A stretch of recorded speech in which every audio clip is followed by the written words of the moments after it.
Okay, so here's the first of the two questions that you sent. So the first one says perform the indicated operation. So in order to add these, the denominators have to match. And so what we're going to do is we're going to manipulate this. I'm going to multiply the first one by b over b, which is basically like multiplying by the number 1, because anything divided by itself equals 1.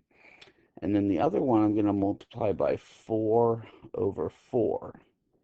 And in doing so, we're going to end up with 11b on top over 20b, plus over there we're going to get 36 over 20b.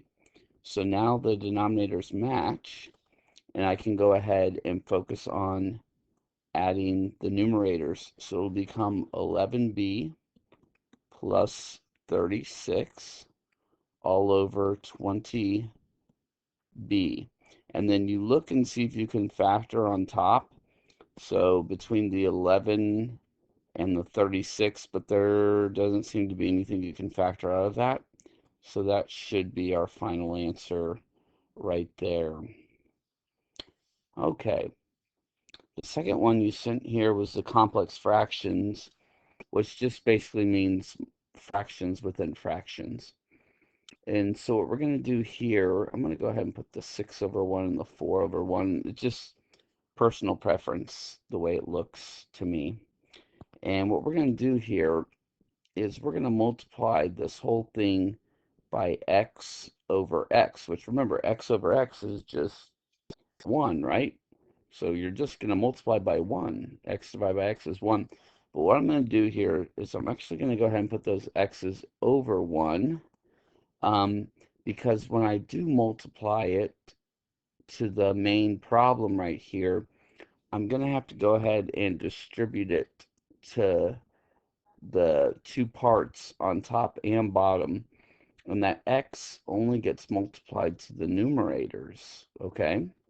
So this 6 over 1 is going to become 6x over 1 plus, and then we're going to end up getting x over x because x times 1 is x right there.